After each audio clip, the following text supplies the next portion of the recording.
민준아, 할아버지가 궁금한 게 있는데, 네, 할아버지. 내가 그리는 그 검은 집 말이야. 혹시 꿈에서 본 적 있니? 민주는 잠시 생각하더니 고개를 끄덕였습니다. 네, 가끔 꿈에 나와요. 그런데 꿈에서는 그 집에서 누군가 저를 부르는 것 같아요. 영호의 심장이 쿵 떨어지는 느낌이었습니다. 이제는 더 이상 단순한 우연이라고 생각할 수 없었습니다. 가을 저녁의 서울 외곽, 오래된 단독주택 거실에 따뜻한 불빛이 새어나오고 있었습니다. 73세 김영호는 소파에 앉아 손자 민준의 숙제를 지켜보고 있었습니다. 전직 강력계 형사였던 영호의 눈가엔 세월의 흔적이 깊게 새겨져 있었지만 손자를 바라보는 시선만큼은 여전히 온화했습니다. 민준아, 오늘도 그림일기 숙제구나. 9살 민준은 크레파스를 꼼꼼히 정리하며 고개를 끄덕였습니다. 아이의 작은 손이 색연필을 집어들 때마다 영호는 마음 한편이 뭉클해졌습니다. 아들 준호가 중소기업 부장으로 일에 치여 바쁜 나날을 보내는 동안 손자 교육은 대부분 할아버지 몫이 되어버렸습니다. 할아버지, 저 오늘 학교에서 재미있는 일이 있었어요. 그래, 어떤 일이었는데? 민주는 연필로 스케치를 시작하며 말했습니다. 미술 시간에 선생님이 우리 동네 풍경을 그리라고 하셨는데요. 제가 그린 집을 보고 친구들이 무서워했어요. 영호는 호기심 어린 표정으로 민준의 그림을 들여다봤습니다. 아이가 그린 집은 검은 지붕의 높은 담장을 가진 서양식 저택이었습니다. 다른 아이들이 그리는 밝고 예쁜 집들과는 사뭇 달랐습니다. 창문마다 검은 커튼이 드리워져 있고 대문 앞엔 녹슨 철문이 굳게 닫혀 있는 모습이었습니다. 어머, 민준이가 이런 집을 그렸구나. 어디서 본 적이 있니? 민준은 잠깐 생각에 잠긴 듯 하더니 고개를 갸웃했습니다. 잘 모르겠어요. 그런데 자꾸 이 집이 생각나요. 특히 밤에 잠들기 전에요. 영호는 웃으며 손자의 머리를 쓰다듬었습니다. 아이들은 상상력이 풍부해서 그런 거야. 책이나 텔레비전에서 본 걸 기억해서 그리는 거지. 하지만 마음 한구석에는 묘한 불안감이 스며들고 있었습니다. 30년 넘게 형사로 일하면서 수많은 사건을 담당했던 영호에게 민준이 그린 집의 모습이 어딘지 익숙하게 느껴졌기 때문입니다. 특히 굳게 닫힌 철문과 어둡게 드리워진 창문들이 예사롭지 않아 보였습니다. 할아버지, 저녁 준비됐어요. 부엌에서 영호의 목소리가 들려왔습니다. 아들 준호가 회사에서 돌아오기 전까지 영호는 손자와 함께 저녁 식사를 준비하곤 했습니다. 민주는 그림을 책상 위에 놓고 할아버지를 따라 부엌으로 향했습니다. 식탁에 앉아 밥을 먹으면서도 영호의 머릿속엔 민준의 그림이 맴돌았습니다. 검은 집의 모습이 자꾸만 기억 속 어떤 장면과 겹쳐지는 것 같았습니다. 하지만 정확히 언제, 어디서 본 것인지는 쉽게 떠오르지 않았습니다. 할아버지, 왜 계속 생각에 잠겨 계세요? 민준의 맑은 목소리에 영호는 정신을 차렸습니다. 아니야, 민준아. 할아버지가 잠깐 딴 생각을 했네. 그때 현관문이 열리는 소리가 들렸습니다. 준호가 퇴근한 모양이었습니다. 평소보다 늦은 시간이었지만 이제는 일상이 된 풍경이었습니다. 아버지, 민준아, 미안해. 오늘도 늦었네. 45세 준호는 피곤한 기색이 역력했습니다. 중소기업 부장으로서의 업무 스트레스가 어깨를 짓누르고 있는 것 같았습니다. 영호는 아들을 위해 밥을 따뜻하게 데워주며 하루 있었던 일들을 간단히 들려주었습니다. 준호야, 민준이가 오늘 그림일기를 그렸는데 좀 특이한 집을 그렸더구나. 준호는 젓가락을 들며 대충 고개를 끄덕였습니다. 그래요? 요즘 아이들은 상상력이 풍부하니까요. 영호는 민준의 그림을 가져와 아들에게 보여주었습니다. 준호는 그림을 잠깐 보더니 별다른 반응을 보이지 않았습니다. 뭐 특별할 게 없어 보이는데요. 그냥 아이가 어둡고 무서운 집을 그린 것 같은데요. 영호는 아들의 무덤덤한 반응에 조금 실망했습니다. 하지만 자신도 정확히 무엇이 걱정되는지 설명하기 어려웠기 때문에 더 이상 말하지 않았습니다. 밤이 깊어갈수록 영호의 마음속 불안감은 더욱 커져갔습니다. 민준이 그린 검은 집의 이미지가 자꾸만 떠올랐고 마치 오래전 기억 속 어떤 중요한 단서를 놓치고 있는 것 같은 느낌이었습니다. 며칠이 지나도 영호의 마음속 불안감은 사라지지 않았습니다. 민주는 매일 밤 숙제 시간마다 비슷한 그림을 그렸습니다. 같은 검은 집이었지만 조금씩 다른 부분들이 추가되고 있었습니다. 어떤 날은 지붕 위에 까마귀가 앉아 있었고 또 어떤 날은 담장 너머로 무언가 움직이는 그림자가 그려져 있었습니다. 영호는 손자의 그림들을 모아서 책상 서랍에 넣어두고 있었습니다. 혹시 모를 단서가 될까 싶어서였지만 정작 무엇을 찾고 있는지는 자신도 명확하지 않았습니다. 목요일 오후 영호가 민준과 함께 마트에서 장을 보고 돌아오는 길이었습니다. 휴대폰이 울렸습니다. 민준의 담임 선생님이었습니다. 안녕하세요, 할아버님. 죄송한데 잠깐 통화 가능하실까요? 네, 선생님. 무슨 일이신지요? 담임 선생님의 목소리에는 약간의 걱정이 섞여 있었습니다. 민준이 관련해서 말씀드릴 게 있어서요. 오늘 미술 시간에 민준이가 또 그 검은 집을 그렸는데요. 이번에는 좀 다르더라고요. 영호의 심장이 빨라졌습니다. 어떻게 다른가요? 집 지하 부분을 그렸는데 거기에 사람이 누워있는 모습을 그렸어요. 그것도 아주 자세하게요. 다른 아이들이 무서워해서 수업이 중단될 정도였거든요. 영호는 민준을 바라봤습니다. 아이는 아무것도 모르는 듯 길가의 고양이를 신기하게 바라보고 있었습니다. 선생님, 그 그림을 혹시 가지고 계시나요? 네, 여기 있어요. 사실 이런 그림을 계속 그리는 게 정상적인 건지 좀 걱정스러워서요. 혹시 집에서 무서운 영화나 뉴스를 많이 보는 건 아닌지요? 영호는 고개를 저었습니다. 아니요, 집에서는 아이가 볼만한 프로그램만 틀어줍니다. 내일 학교에 가서 그 그림을 직접 보고 싶은데 괜찮을까요? 물론이죠. 내일 오후에 오시면 됩니다. 통화를 마친 영고는 깊은 생각에 잠겼습니다. 집 지하에 누워있는 사람이라니. 이것은 단순한 아이의 상상이라고 넘기기에는 너무나 구체적이었습니다. 집에 도착해서 저녁 준비를 하면서도 영호의 머릿속은 복잡했습니다. 형사로 일하면서 수많은 실종 사건을 다뤘던 기억들이 되살아났습니다. 특히 지하실이나 은밀한 장소에 감춰진 증거들을 찾아내던 경험들이 떠올랐습니다. 준호가 퇴근해서 저녁을 먹는 동안 영호는 조심스럽게 이야기를 꺼냈습니다. 준호야, 민준이 담임 선생님이 전화를 주셨다. 무슨 일이에요?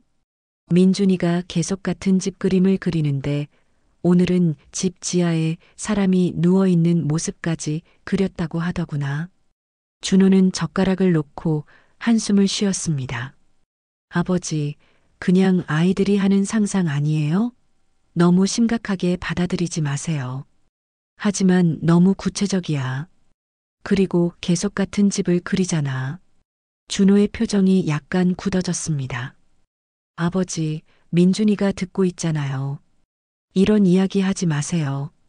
영호는 아들의 반응이 평소보다 예민하다는 것을 느꼈습니다. 하지만 손자 앞에서 더 이상 말하기는 적절하지 않다고 판단했습니다. 그날 밤 민준을 재우고 난 후 영호는 서재에서 오래된 사건 파일들을 뒤져봤습니다. 퇴직할 때 가져온 미제 사건 자료들이었습니다. 검은 집, 지하실, 실종자. 이런 키워드들이 겹치는 사건이 있었던 것 같았지만 정확한 기억이 나지 않았습니다. 새벽 2시가 넘어서야 영호는 한 파일을 발견했습니다. 15년 전 강서구에서 일어난 연쇄 실종 사건이었습니다. 3명의 젊은 여성이 차례로 사라진 사건이었는데 유일한 공통점은 모두 비슷한 지역에서 마지막으로 목격되었다는 것이었습니다. 파일을 뒤적이던 영호의 손이 멈췄습니다. 사건 현장 사진 중에 한 장의 사진이 눈에 들어왔습니다. 용의자의 거주지로 추정되던 한 저택의 사진이었습니다. 검은 지붕, 높은 담장, 굳게 닫힌 철문. 민준이 그린 집과 너무나 흡사했습니다. 영호의 등골이 서늘해졌습니다. 이것은 우연일 수가 없었습니다. 하지만 그 사건은 결국 미제로 남았고 용의자도 찾지 못했습니다. 그런데 어떻게 민준이 그 집을 알고 있는 것일까요? 파일을 더 자세히 살펴보니 마지막 수사 기록에는 지하실 수색 불가라는 메모가 적혀 있었습니다. 수색 영장을 받지 못해서 지하실까지는 조사하지 못했다는 내용이었습니다. 영호는 민준의 그림을 다시 꺼내봤습니다. 아이가 그린 지하실의 모습이 새롭게 보였습니다. 혹시 민준이 무의식 중에 무언가를 감지하고 있는 것은 아닐까요? 다음 날 아침 영호는 평소보다 일찍 일어나 민준의 아침을 준비했습니다. 아이는 여전히 맑은 표정으로 아침을 먹고 있었지만 영호의 눈에는 손자가 평소와 조금 다르게 보였습니다. 민준아, 할아버지가 궁금한 게 있는데. 네, 할아버지. 내가 그리는 그 검은 집 말이야. 혹시 꿈에서 본 적 있니? 민준은 잠시 생각하더니 고개를 끄덕였습니다. 네, 가끔 꿈에 나와요. 그런데 꿈에서는 그 집에서 누군가 저를 부르는 것 같아요. 영호의 심장이 쿵 떨어지는 느낌이었습니다. 이제는 더 이상 단순한 우연이라고 생각할 수 없었습니다. 그날 오후 영호는 약속대로 민준의 학교를 찾아갔습니다. 담임 선생님이 내민 그림을 본 순간 영호는 숨이 멎을 것 같았습니다. 민준이 그린 지하실 장면은 상상으로 그릴 수 있는 수준을 훨씬 넘어서 있었습니다. 지하실 바닥에는 사람의 형태가 누워 있었고 그 주변으로는 무언가 도구들이 흩어져 있었습니다. 가장 충격적인 것은 지하실 벽면에 그려진 작은 창문이었습니다. 마치 지상으로 이어지는 환기구처럼 보이는 그 창문은 영호가 15년 전 사건 파일에서 본 건물 구조와 정확히 일치했습니다. 선생님, 민준이가 이 그림을 그릴 때 뭔가 특별한 행동을 보였나요?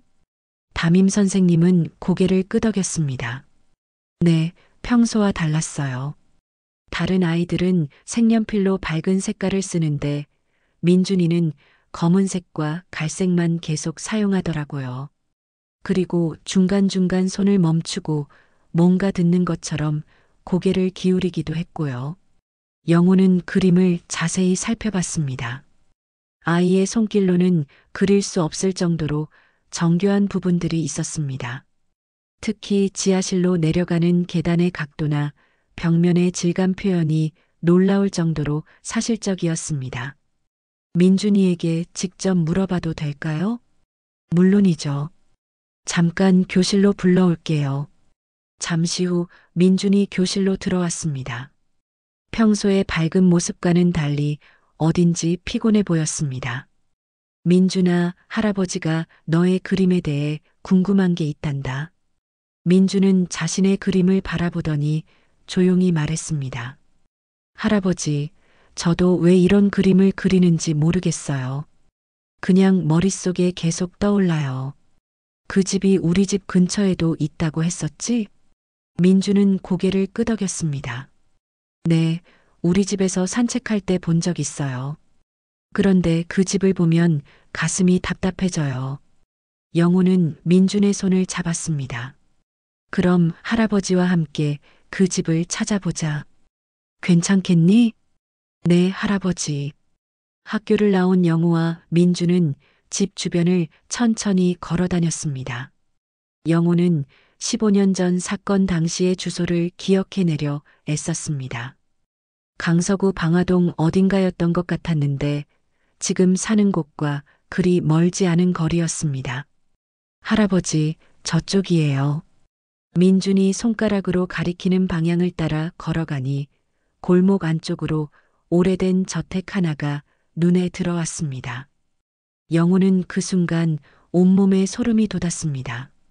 민준이 그린 그림과 똑같은 집이었습니다. 검은 슬레이트 지붕에는 이끼가 끼어 있었고 높은 담장은 페인트가 벗겨져 흉측한 모습을 하고 있었습니다.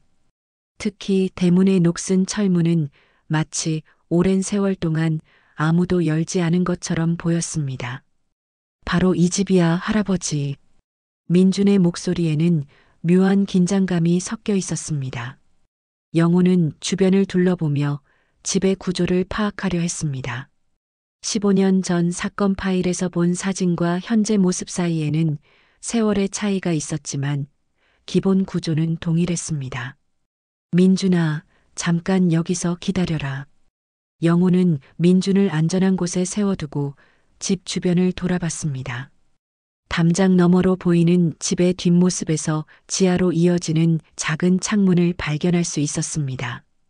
민준이 그림에서 그린 바로 그 창문이었습니다. 이때 근처에서 빨래를 널고 있던 할머니 한 분이 영우에게 다가왔습니다.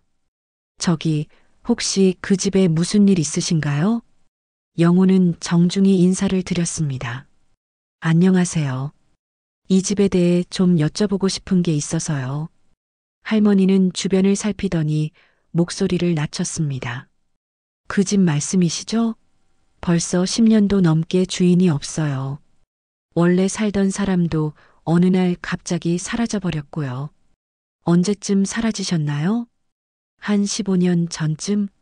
정확히는 모르겠지만 어느 날부터 집에 불이 안 들어오더니 완전히 비어버렸어요. 그런데 이상한 게 할머니는 잠시 망설이더니 계속 말했습니다. 밤에 가끔 그 집에서 소리가 나요. 특히 지하 쪽에서 뭔가 긁는 소리라고 해야 하나? 영호의 심장이 빨라졌습니다. 지하에서 소리가 난다고요? 네, 저뿐만 아니라 이 동네 사람들 대부분이 들었어요. 그래서 아이들은 그 집 근처에 가지 말라고 하죠. 귀신이 나온다고. 영고는 민준을 바라봤습니다. 아이는 여전히 그 집을 조용히 바라보고 있었는데 표정이 평소와 달랐습니다. 마치 무언가에 집중하고 있는 것 같았습니다. 민준아, 괜찮니? 민준은 고개를 돌려 할아버지를 바라봤습니다. 할아버지, 지금도 들려요. 뭐가 들린다는 거니? 누군가 도와달라고 하는 소리요. 아주 작게. 영호는 주변을 살폈지만 아무 소리도 들리지 않았습니다. 하지만 민준의 진지한 표정을 보니 아이가 거짓말을 하고 있는 것 같지는 않았습니다. 할머니도 민준의 말을 듣더니 놀란 표정을 지었습니다. 어머, 이 아이도 들리나 보네요. 우리 동네에서 그 소리 듣는 사람이 또 있다니. 영호는 더 이상 이것을 우연이라고 생각할 수 없었습니다. 15년 전 미제 사건, 민준의 그림, 그리고 지금 발견한 실제 집까지 모든 것이 하나의 퍼즐처럼 맞아떨어지고 있었습니다. 할머니, 혹시 경찰이 이 집을 조사한 적이 있나요? 15년 전쯤에 한 번 왔었죠. 그런데 제대로 수사를 못하고 그냥 돌아갔어요. 뭔가 법적인 문제가 있다고 하더라고요. 영호는 그때의 상황을 기억해냈습니다. 수색영장을 제대로 받지 못해서 지하실까지는 조사하지 못했던 것입니다. 그리고 용의자를 찾지 못한 채 사건이 미제로 분류되었습니다. 집으로 돌아가는 길에 민주는 계속 뒤를 돌아보며 그 집을 바라봤습니다. 영호는 손자의 이런 모습이 걱정스러우면서도 동시에 이 모든 일이 우연이 아니라는 확신이 들었습니다. 그날 밤 영호는 15년 전 사건 파일을 다시 꺼내봤습니다.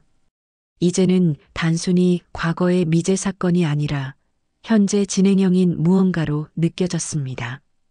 민준이 무의식적으로 감지하고 있는 것이 무엇인지, 그리고 그 지하실에 정말로 무언가 숨겨져 있는 것인지 확인해야 했습니다. 다음 날 새벽 영호는 잠에서 깨어나 조용히 집을 나섰습니다. 민준이나 준호가 깨기 전에 혼자서 그 집을 다시 한번 자세히 살펴보고 싶었습니다. 30년간 형사로 일했던 본능이 되살아나고 있었습니다. 아직 해가 뜨기 전이라 거리는 조용했습니다. 어제 민준과 함께 찾았던 그 검은 집 앞에 도착하니 새벽 공기 속에서 집은 더욱 음산해 보였습니다. 영호는 주변을 경계하며 담장 주위를 천천히 돌아봤습니다. 담장 뒤편에서 영호는 작은 틈새를 발견했습니다. 담장 일부가 낡아서 벽돌이 빠진 곳이었습니다. 그 틈으로 집 안쪽을 들여다볼 수 있었습니다. 마당은 잡초가 무성했고 집 본체는 생각보다 큰 규모였습니다. 가장 눈길을 끈 것은 집 옆쪽에 있는 지하로 내려가는 외부 계단이었습니다. 민준의 그림에서는 보이지 않았던 부분이었는데 실제로는 지하실로 직접 들어갈 수 있는 별도의 입구가 있었던 것입니다. 계단 끝에 문은 굳게 잠겨 있었지만 문틈 사이로 어둠만이 새어나오고 있었습니다.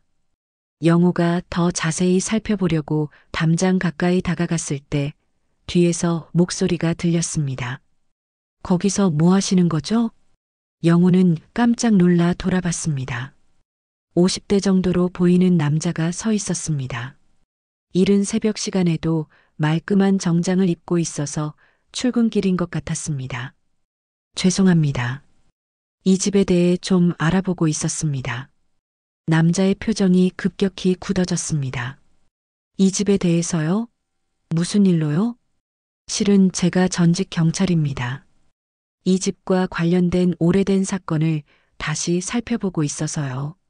남자는 잠시 망설이더니 주변을 살핀 후 영호에게 다가왔습니다. 혹시 15년 전 그 사건 말씀하시는 건가요? 영호의 눈빛이 예리해졌습니다. 그 사건을 아시나요? 저도 이 동네에 오래 살았거든요. 그때 경찰들이 와서 수사하는 걸 봤죠. 그런데 제대로 조사도 못하고 그냥 끝나버렸잖아요. 남자는 목소리를 더욱 낮췄습니다. 사실 그때 이상한 일들이 많았어요. 경찰들이 수사하려고 하면 자꾸 법적인 문제들이 생기더라고요. 누군가 의도적으로 수사를 방해하는 것 같았어요. 어떤 방해였나요? 수색영장이 갑자기 무효가 되기도 하고 증인들이 갑자기 증언을 번복하기도 하고 그리고 이 집 주인이 사라진 후에도 재산 처분이 제대로 안 돼서 계속 방치되고 있거든요. 영호는 15년 전을 떠올려 봤습니다. 그때도 분명 수사 과정에서 여러 가지 이상한 일들이 있었습니다. 증거가 사라지기도 하고 중요한 증인들이 갑자기 연락이 안 되기도 했습니다. 혹시 그 집 주인에 대해 아는 게 있으신가요? 남자는 잠시 생각하더니 대답했습니다. 박씨 성을 가진 40대 남자였어요. 혼자 살았고 평소에 이웃들과 거의 교류가 없었죠. 그런데 가끔 밤에 지하실에서 이상한 소리가 났어요. 어떤 소리였나요? 처음에는 공사하는 소리인 줄 알았어요. 드릴 소리, 망치질 소리 같은 것들. 그런데 너무 늦은 시간에 계속 나니까 이상하다고 생각했죠. 영호는 민준이 들었다는 소리를 떠올렸습니다. 최근에도 그런 소리가 나나요? 가끔요. 특히 비가 오는 날에 지하에서 뭔가 긁는 소리 같은 게 들려요. 동네 사람들은 다 알지만 아무도 신고하지 않아요. 귀신 소리라고 생각하거든요. 남자는 시계를 보더니 서둘러 인사를 했습니다. 출근 시간이라 가봐야겠어요. 그런데 조심하세요. 이 집에는 뭔가 좋지 않은 기운이 있어요. 혼자 남은 영호는 다시 집을 바라봤습니다. 이제는 확신이 들었습니다. 이 집 지하실에는 분명 무언가 숨겨진 것이 있었습니다. 그리고 민준이 무의식적으로 감지하고 있는 것도 그것과 관련이 있을 것입니다. 영호는 담장 틈새로 지하실 입구를 다시 자세히 살펴봤습니다. 문은 오래된 철문이었는데 자물쇠 부분이 비교적 최근에 교체된 것 같았습니다. 15년 전 사건 이후에도 누군가 이 지하실을 관리하고 있다는 뜻이었습니다. 집으로 돌아가는 길에 영호는 깊은 생각에 잠겼습니다. 이 사건을 혼자서 해결하기에는 한계가 있었습니다. 하지만 공식적인 수사를 재개하기 위해서는 새로운 증거가 필요했습니다. 집에 도착하니 민준이 이미 일어나서 아침을 준비하고 있었습니다. 아이는 평소보다 안색이 좋지 않아 보였습니다. 민준아, 잠을 잘 못 잤니? 할아버지, 어젯밤에 꿈을 꿨어요. 그 검은 집 꿈이요. 영호는 민준 옆에 앉았습니다. 어떤 꿈이었는데? 지하실에서 누군가 저를 불러요. 도와달라고. 그런데 제가 가려고 하면 계단이 없어져요. 그러면서 더 큰 소리로 울어요. 민준의 말을 듣던 영호는 소름이 돋았습니다. 아이가 묘사하는 꿈의 내용이 너무나 구체적이었습니다. 민준아, 그 사람이 어떻게 생겼는지 기억나니? 민준은 고개를 저었습니다. 너무 어두워서 잘 안 보여요. 그런데 여자 목소리 같았어요. 젊은 여자요. 영호의 심장이 빨라졌습니다. 15년 전 실종 사건의 피해자들은 모두 젊은 여성들이었습니다. 이때 준호가 세수를 하고 나왔습니다. 아버지, 벌써 일어나셨네요. 어디 다녀오신 거예요? 아, 잠깐 산책 좀 하고 왔다. 준호는 민준을 바라보며 걱정스러운 표정을 지었습니다. 민준아, 안색이 안 좋네. 혹시 어디 아픈 데 없어? 아빠, 저 괜찮아요. 그냥 꿈을 이상하게 꿨을 뿐이에요. 준호는 영호를 바라봤습니다. 아버지, 민준이가 계속 그 집 얘기를 하는데 좀 걱정돼요. 혹시 정말 그 집을 봤나요? 영호는 잠시 망설였습니다. 아들에게 어디까지 이야기해야 할지 고민이 되었습니다. 준호야, 사실 어제 민준이와 그 집을 실제로 찾아봤다. 준호의 표정이 급변했습니다. 뭐라고요? 왜 그런 일을 하셨어요? 민준이가 그리는 그림이 너무 구체적이어서. 그리고 정말로 그런 집이 우리 동네에 있더구나. 준호는 당황한 듯 머리를 쥐어짰습니다. 아버지, 그냥 놔두시면 안 돼요? 민준이한테 안 좋은 영향을 줄 수 있잖아요. 영호는 아들의 과도한 반응이 이상했습니다. 평소 같으면 호기심을 보였을 텐데 왜 이렇게 극구 반대하는 것일까요? 준호야, 혹시 너도 그 집에 대해 뭔가 아는 게 있니? 준호는 잠시 말을 멈췄다가 고개를 저었습니다. 아니요, 전혀 모르겠어요. 그냥 민준이가 걱정돼서 그런 거예요. 하지만 영호의 오랜 수사 경험으로 볼 때 준호가 무언가를 숨기고 있다는 것이 분명했습니다. 그날 오후 영호는 민준을 학교에 보낸 후 준호와 단둘이 앉아 있었습니다. 아들의 이상한 반응이 계속 신경 쓰였기 때문입니다. 준호는 평소와 달리 일찍 퇴근했는데 표정이 어둡고 무거워 보였습니다. 준호야, 아버지와 진솔한 대화를 좀 하자. 준호는 커피잔을 들고 있던 손이 미세하게 떨리는 것을 애써 감추려 했습니다. 무슨 말씀이세요? 그 검은 집 이야기 말이다. 너의 반응이 평상시와 달라. 뭔가 알고 있는 것 같은데. 준호는 한참을 침묵하더니 깊은 한숨을 쉬었습니다. 아버지, 정말 그냥 넘어가면 안 될까요? 준호야, 아버지는 30년 동안 형사로 일했다. 거짓말하는 사람을 구분하는 건 직업병이야. 준호의 어깨가 축 처졌습니다. 오랫동안 마음속에 묻어두었던 무언가가 터져 나올 것 같았습니다. 아버지, 사실은 그때 준호의 휴대폰이 울렸습니다. 회사에서 걸려온 급한 전화였습니다. 준호는 전화를 받으며 자리에서 일어났습니다. 네, 지금 바로 가겠습니다. 전화를 끊은 준호는 영호를 바라봤습니다. 아버지, 회사에 급한 일이 생겨서 나가봐야겠어요. 나중에 얘기해요. 준호는 서둘러 집을 나갔지만 영호는 아들이 일부러 그 전화를 핑계로 자리를 피한 것 같다는 생각이 들었습니다. 저녁 시간이 되어 민준이 학교에서 돌아왔습니다. 아이는 책가방을 내려놓더니 바로 할아버지에게 다가왔습니다. 할아버지, 오늘 학교에서 이상한 일이 있었어요. 무슨 일이 있었는데? 민주는 책가방에서 그림 일기장을 꺼냈습니다. 오늘은 그림을 그리려고 했는데 손이 마음대로 움직이지 않았어요. 마치 누가 제 손을 잡고 그리는 것 같았어요. 영호는 민준이 새로 그린 그림을 봤습니다. 이번에는 이전과 확연히 달랐습니다. 검은 집의 지하실 문이 활짝 열려 있었고 그 안에서 자신과 준호가 무언가를 바라보고 있는 모습이 그려져 있었습니다. 가장 충격적인 것은 그림 속 준호의 표정이었습니다. 두려움과 죄책감이 뒤섞인 듯한 복잡한 감정이 아이의 서툰 손길에도 불구하고 생생하게 표현되어 있었습니다. 민준아, 이 그림을 그릴 때 뭔가 특별한 느낌이 있었니? 네, 제가 그리는 게 아닌 것 같았어요. 그리고 그리면서 계속 무서웠어요. 특히 아빠 그림을 그릴 때요. 영호는 민준을 품에 안았습니다. 아이가 무의식적으로 감지하고 있는 것이 단순한 상상이 아니라는 확신이 더욱 강해졌습니다. 그날 밤 늦게 준호가 집에 돌아왔습니다.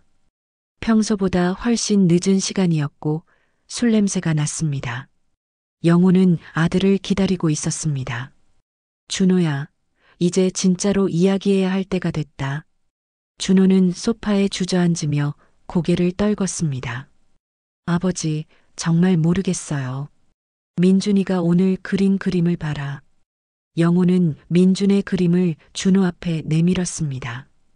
그림을 본 준호의 얼굴이 창백해졌습니다. 이건 준호야, 더 이상 숨길 수 없어. 민준이가 계속 이런 그림을 그리고 있고 아이가 고통받고 있다.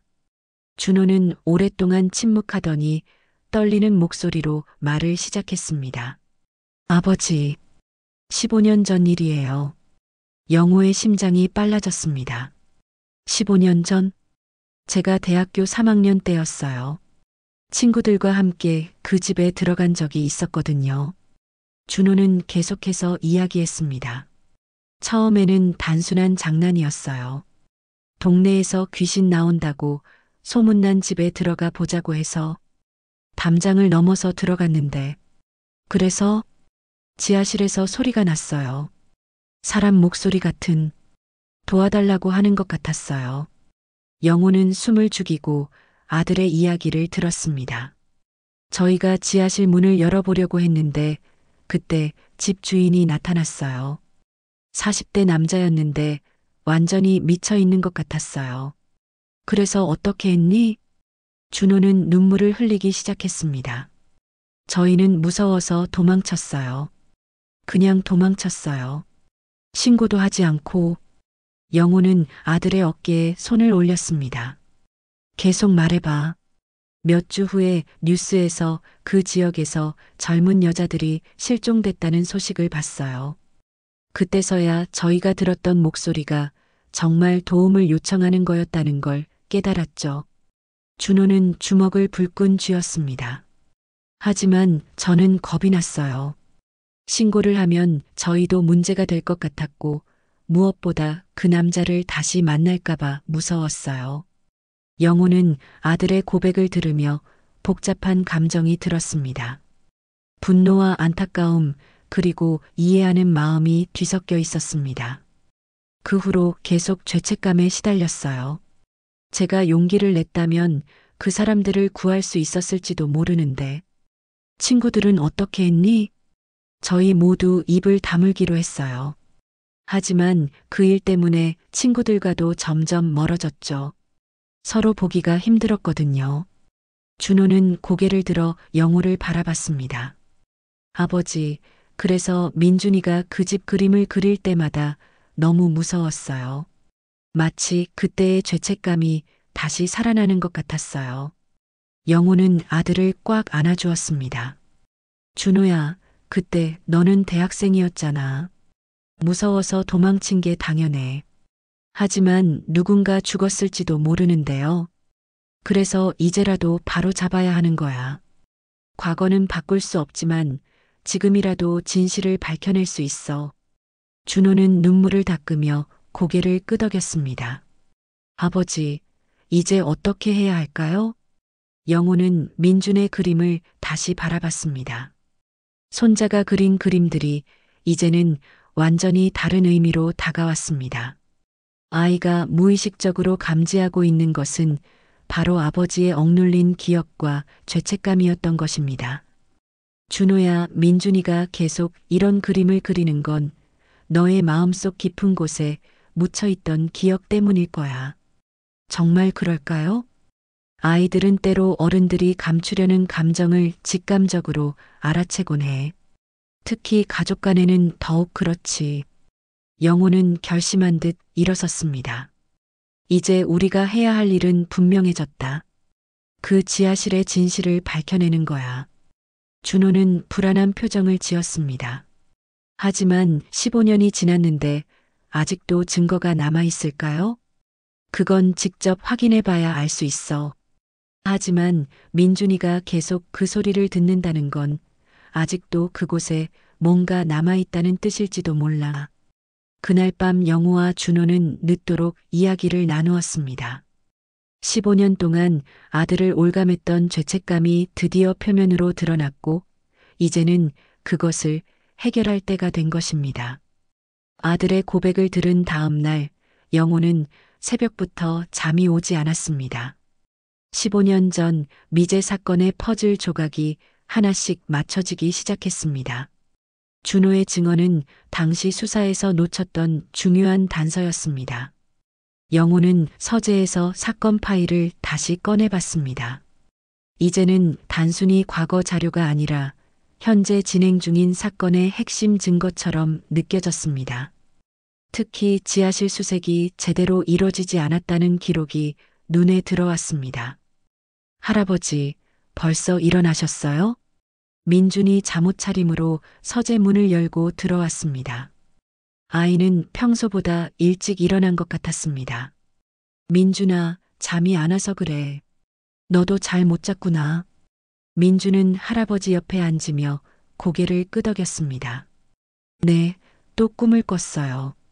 이번엔 좀 달랐어요. 영호는 손자를 바라봤습니다. 어떻게 달랐는데? 이번에는 그 여자분이 더 또렷하게 보였어요. 그리고 뭔가 중요한 얘기를 하려고 하는 것 같았어요. 민주는 잠시 생각하더니 계속 말했습니다. 할아버지, 그분이 자꾸 수첩이라고 말해요. 무슨 수첩을 찾으라는 것 같아요. 영호의 심장이 뛰기 시작했습니다. 수첩이라니. 15년 전 사건에서도 실종자들의 개인 물품 중 일기장이나 수첩 같은 것들이 발견되지 않았다는 기록이 있었습니다. 민준아, 그 수첩이 어디에 있다고 하셨니? 잘 모르겠어요. 하지만 땅 밑 깊은 곳에 숨겨져 있는 것 같아요. 벽 뒤쪽에. 영호는 소름이 돋았습니다. 아이가 말하는 내용이 점점 더 구체적이고 현실적으로 변해가고 있었습니다. 이때 준호가 세면대에서 세수하는 소리가 들렸습니다. 어젯밤 고백 이후 아들의 표정이 한결 편안해 보였습니다. 15년 동안 짊어지고 있던 무거운 짐을 내려놓은 것 같았습니다. 아버지, 민준아, 벌써 일어났네요. 준호는 거실로 나오며 인사했습니다. 평소와 달리 일찍 일어난 것 같았습니다. 준호야, 너도 잠이 안 왔구나. 네, 어젯밤에 얘기하고 나니까 오히려 마음이 후련해졌어요. 그런데 동시에 이제 뭔가 행동을 해야 한다는 책임감도 느껴지고요. 영호는 민준이 방금 한 이야기를 준호에게 들려주었습니다. 수첩에 대한 이야기를 들은 준호의 표정이 진지해졌습니다. 정말 그런 걸 찾을 수 있을까요? 모르겠다. 하지만 민준이가 계속 같은 이야기를 하는 걸 보면 분명히 무언가 의미가 있을 거야. 준호는 잠시 망설이더니 입을 열었습니다. 아버지, 사실 15년 전에 제가 그 지하실에서 뭔가 봤어요. 영우와 민준이 동시에 준호를 바라봤습니다. 뭘 봤다는 거니? 지하실 벽면에 벽돌로 막힌 부분이 있었어요. 다른 부분과 색깔이 달랐거든요. 마치 최근에 다시 쌓은 것 같았어요. 영호는 긴장했습니다. 그 위치를 기억하니? 대충은 기억해요. 지하실로 내려가는 계단 맞은편 벽이었어요. 영호는 결심한 듯 일어섰습니다. 준호야, 이제 더 이상 미룰 수 없어. 우리가 직접 그 지하실을 확인해 봐야 해. 하지만 불법 침입 아닌가요? 15년 전 미제 사건의 새로운 증거가 될 수 있다면 위험을 감수할 가치가 있어. 민준이 두 사람을 번갈아 바라봤습니다. 할아버지, 저도 같이 갈까요? 안 돼, 민준아. 너무 위험해. 하지만 민준은 고개를 저었습니다. 할아버지, 제가 안 가면 그 수첩을 찾을 수 없을 것 같아요. 그 여자분이 저에게만 얘기하거든요. 영호는 고민에 빠졌습니다. 손자를 위험에 빠뜨릴 수는 없었지만 동시에 민준의 말에도 일리가 있었습니다. 그럼 이렇게 하자. 우리가 먼저 가서 안전을 확인한 다음에 민준이를 데려가는 거야. 그날 저녁 영호와 준호는 검은 집 앞에 섰습니다. 해가 진 후라 주변이 어두웠지만 그만큼 눈에 띄지 않을 수 있었습니다. 아버지, 정말 들어가는 건가요? 영호는 고개를 끄덕였습니다. 30년 형사 생활 중에서 가장 후회되는 사건이 바로 이거야. 이번엔 끝까지 파헤쳐 볼 거다. 두 사람은 담장 뒤편의 틈새로 집 안으로 들어갔습니다. 마당은 잡초가 무성했고 발걸음 소리가 크게 들렸습니다. 지하실 입구 앞에 도착했을 때 영호는 손전등을 켰습니다. 오래된 철문에는 여러 개의 자물쇠가 걸려 있었습니다. 준호야, 이 자물쇠들을 봐. 오래된 것도 있고 비교적 새 것도 있어. 누군가 계속 이곳을 관리하고 있다는 뜻인가요? 영호는 공구를 꺼내 자물쇠를 하나씩 확인했습니다. 다행히 낡은 자물쇠 몇 개는 쉽게 열렸습니다. 드디어 지하실 문이 열렸습니다. 문이 열리는 순간 오래된 곰팡이 냄새와 함께 다른 무언가의 냄새가 올라왔습니다. 아버지, 이 냄새. 영호도 그 냄새를 알고 있었습니다. 형사 시절 여러 번 맡아본 냄새였습니다. 준비는 했지만 실제로 맡으니까 다르네. 두 사람은 손전등을 들고 조심스럽게 계단을 내려갔습니다. 지하실은 생각보다 넓었고 벽면에는 여러 가지 도구들이 걸려 있었습니다. 저기요, 아버지. 준호가 손전등으로 비춘 곳에는 벽돌로 막힌 부분이 있었습니다. 다른 벽면과 확연히 다른 색깔의 벽돌들이었습니다. 영호는 벽면을 자세히 살펴봤습니다. 이 부분은 분명히 나중에 막은 거야. 시멘트도 완전히 마르지 않은 상태로 보여. 정말 여기에 뭔가 숨겨져 있을까요? 그때 위층에서 발걸음 소리가 들렸습니다. 두 사람은 숨을 죽이고 귀를 기울였습니다. 누군가 집에 들어오고 있어. 영호는 재빨리 손전등을 끄고 준호에게 신호를 보냈습니다. 발걸음 소리는 점점 지하실 쪽으로 가까워지고 있었습니다. 누가 거기 있어? 위에서 남자 목소리가 들렸습니다. 영호와 준호는 지하실 구석으로 몸을 숨겼습니다. 발걸음 소리가 지하실 입구까지 다가왔습니다. 이제 도망갈 길이 없었습니다. 지하실 입구에서 발걸음 소리가 멈췄습니다. 영호와 준호는 어둠 속에서 숨을 죽이고 있었습니다. 심장 소리가 너무 크게 들린 것 같아 두려웠습니다. 분명히 누군가 들어왔는데 위에서 들리는 남자 목소리는 50대 정도로 들렸습니다. 발걸음이 지하실 계단을 천천히 내려오기 시작했습니다. 영호는 준호의 팔을 꽉 잡고 벽 뒤편으로 더 깊숙이 숨었습니다. 손전등 불빛이 지하실 안을 훑고 지나갔습니다. 이상하네. 분명히 누군가 있었는데 그 남자는 지하실 안을 한 바퀴 돌아보더니 벽돌로 막힌 부분 앞에서 멈췄습니다. 손전등으로 벽면을 자세히 비추면서 뭔가를 확인하는 것 같았습니다. 건드린 흔적은 없는 것 같고 남자는 중얼거리면서 벽면을 손으로 만져봤습니다. 그때 영호는 그 남자의 옆모습을 볼 수 있었습니다. 15년 전 사건 파일에서 봤던 용의자 몽타주와 비슷한 인상이었습니다. 박모 씨, 영고는 마음속으로 중얼거렸습니다. 15년 전 실종 사건의 주요 용의자였던 박모 씨가 아직도 이곳에 출입하고 있었던 것입니다. 박모 씨는 한참을 지하실 안을 살펴보더니 다시 계단을 올라가기 시작했습니다. 하지만 완전히 나가지는 않고 지하실 입구 근처에서 뭔가를 하는 소리가 들렸습니다. 자물쇠를 채우는 소리였습니다. 더욱 더 많은 자물쇠를 추가로 채우는 것 같았습니다. 이제 아무도 들어올 수 없을 거야. 박모 씨의 목소리가 점점 멀어지더니 완전히 사라졌습니다. 영호와 준호는 한참을 더 기다린 후에야 조심스럽게 일어섰습니다. 아버지, 우리 갇힌 건가요? 영호는 계단을 조용히 올라가 지하실 문을 확인했습니다. 예상대로 여러 개의 자물쇠가 새로 채워져 있었습니다. 일단 갇혔네. 하지만 다른 방법을 찾아야 해.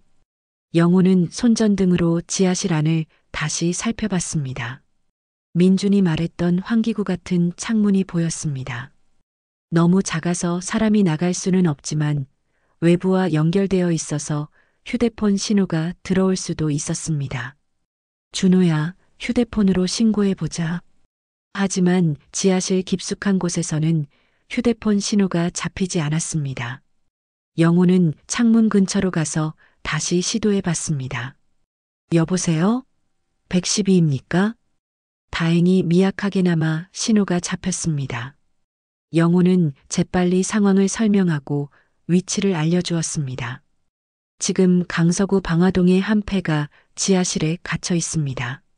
그리고 이곳에 15년 전 실종 사건과 관련된 증거가 있을 것 같습니다. 통화가 끝난 후 영호는 준호와 함께 벽돌로 막힌 부분을 자세히 살펴봤습니다. 경찰이 올 때까지 시간이 있었고 이 기회에 진실을 확인하고 싶었습니다. 준호야, 우리가 이 벽을 부셔보자. 지금요?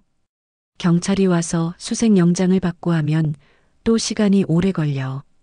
그 사이에 박모 씨가 증거를 없앨 수도 있어. 영호는 지하실에 있던 도구들을 이용해서 벽돌을 하나씩 제거하기 시작했습니다. 생각보다 벽돌들이 쉽게 빠졌습니다. 시멘트가 완전히 굳지 않았기 때문이었습니다. 첫 번째 벽돌이 빠지자 뒤에서 공간이 나타났습니다. 영호가 손전등으로 비춰보니 작은 공간이 있었고 그 안에 무언가 있었습니다. 준호야, 여기 뭔가 있다. 영호는 조심스럽게 손을 넣어 그것을 꺼냈습니다. 낡은 가죽 수첩이었습니다. 민준이 꿈에서 본 바로 그 수첩인 것 같았습니다. 수첩을 열어보니 여성의 깔끔한 글씨로 빼곡히 적혀 있었습니다. 날짜를 보니 15년 전의 것이었습니다. 2009년 8월 15일. 박모 씨가 계속 따라다니고 있다. 무서워서 집에 가지 못하고 친구 집에 머물고 있다. 2009년 8월 20일.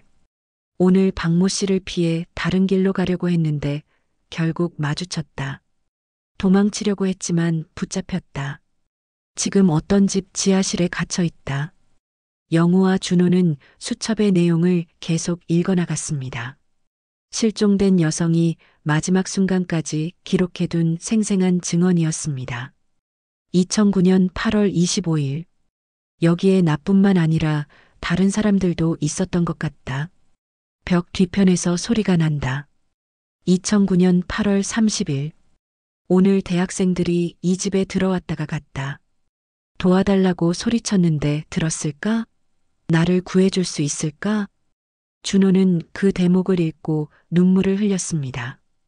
15년 전 그날 자신들이 들었던 목소리가 바로 이 여성의 것이었던 것입니다. 아버지, 제가 그때 용기를 냈다면. 영호는 아들의 어깨를 두드렸습니다. 준호야, 과거는 바꿀 수 없어. 하지만 지금이라도 그분의 억울함을 풀어드릴 수 있어. 수첩의 마지막 부분에는 더욱 충격적인 내용이 적혀 있었습니다. 2009년 9월 1일. 박모 씨가 오늘 또 다른 여자를 데려왔다. 이제 우리는 3명이다. 모두 벽 뒤편의 작은 방에 갇혀 있다. 2009년 9월 5일. 점점 약해지고 있다. 이 수첩이라도 어디엔가 숨겨둬야겠다. 언젠가 누군가 찾아주길 바라면서. 그것이 수첩의 마지막 기록이었습니다. 영호는 수첩을 꽉 잡았습니다. 15년 동안 이곳에 숨겨져 있던 진실이 드디어 밝혀진 것입니다. 준호야, 이제 벽의 다른 부분도 확인해 보자. 두 사람은 벽돌을 더 제거해 나갔습니다. 수첩이 숨겨져 있던 곳 옆에는 더 큰 공간이 있었습니다. 그때 위층에서 큰 소리가 났습니다. 경찰이 도착한 것 같았습니다. 동시에 다른 발걸음 소리도 들렸습니다. 박모 씨가 다시 돌아온 것 같았습니다. 거기 누구야? 내 집에서 뭘 하는 거야? 박모 씨의 화난 목소리가 들렸습니다. 이어서 경찰관들의 목소리도 들렸습니다. 박모 씨 체포합니다. 15년 전 연쇄 실종 사건의 용의자로. 뭔 소리야? 증거도 없으면서. 증거는 여기 있습니다. 영호가 지하실에서 큰 소리로 외쳤습니다. 여기 지하실에 결정적 증거가 있어요. 곧이어 지하실 문이 열렸습니다. 경찰관들과 함께 박모 씨도 수갑을 찬 채로 끌려 내려왔습니다. 이게 뭔 짓이야? 박모 씨는 벽이 부서진 것을 보고 완전히 당황했습니다. 특히 영호가 들고 있는 수첩을 보자 얼굴이 창백해졌습니다. 그건 어디서 나온 거야? 영호는 수첩을 경찰관에게 건네주었습니다. 이것이 15년 전 실종 사건의 결정적 증거입니다. 피해자가 직접 기록한 것입니다. 경찰관들은 벽 뒤편의 공간을 확인하기 시작했습니다. 그리고 그곳에서 15년 동안 숨겨져 있던 끔찍한 진실들이 하나씩 드러났습니다. 박모 씨는 더 이상 부인할 수 없게 되었습니다. 모든 증거가 그의 범죄를 증명하고 있었습니다. 박모 씨가 체포된 지 일주일이 지났습니다. 그동안 경찰의 정밀한 수사가 이어졌고 지하실에서 발견된 증거들을 통해 15년 전 연쇄 실종 사건의 전모가 밝혀졌습니다. 3명의 젊은 여성들이 모두 박모 씨에 의해 희생되었다는 사실이 확인되었습니다.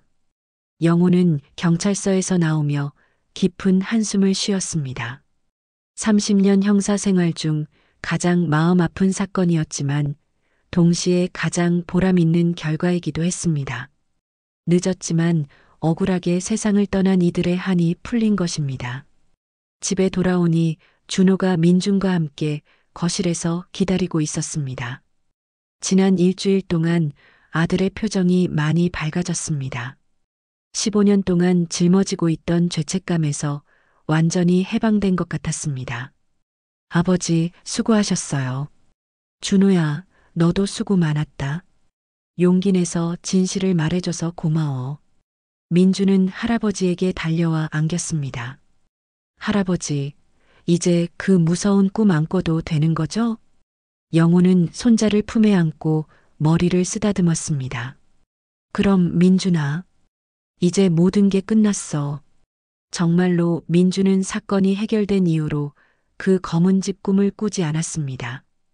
아이의 얼굴에는 다시 밝은 웃음이 돌아왔고 그림 일기에도 예전처럼 밝고 예쁜 그림들이 나타나기 시작했습니다. 할아버지, 제가 어떻게 그 집을 알 수 있었던 걸까요? 영호는 민준의 질문에 미소를 지었습니다. 민준아, 때로는 우리가 이해할 수 없는 신비한 일들이 일어나는 거야. 내가 그분들의 마음을 느낄 수 있었던 건 너에게 특별한 마음이 있기 때문이야. 특별한 마음이요? 응, 다른 사람의 아픔을 함께 느낄 수 있는 따뜻한 마음 말이야. 준호도 대화에 참여했습니다. 민준아, 아빠도 미안해.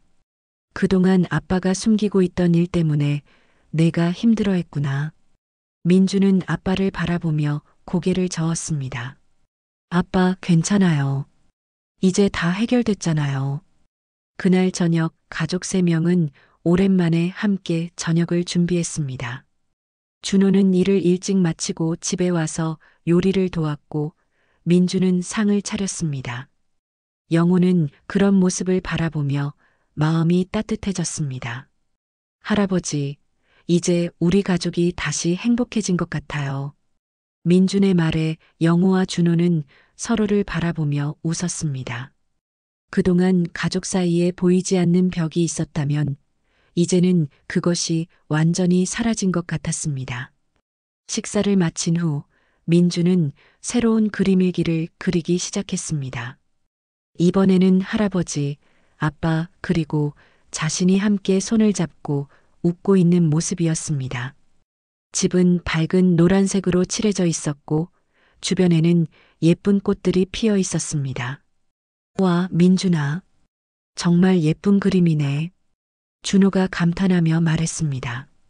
그동안 검은색과 회색만 사용하던 민준이 이제는 다양한 밝은 색깔들을 사용하고 있었습니다.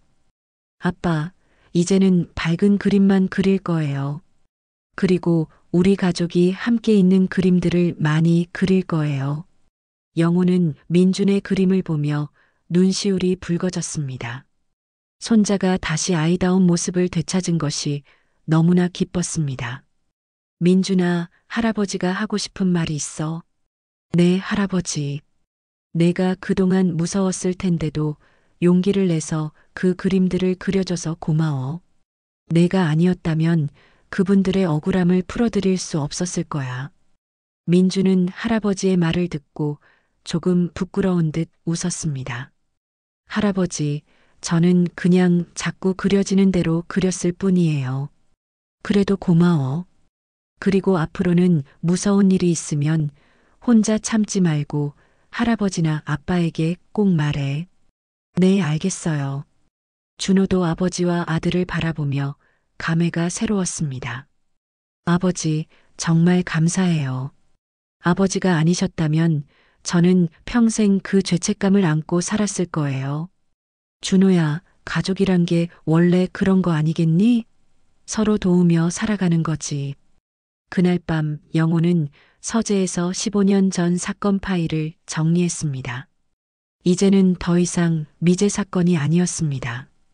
마지막 페이지에 사건 해결이라고 적으며 영호는 긴 여정이 끝났다는 안도감을 느꼈습니다.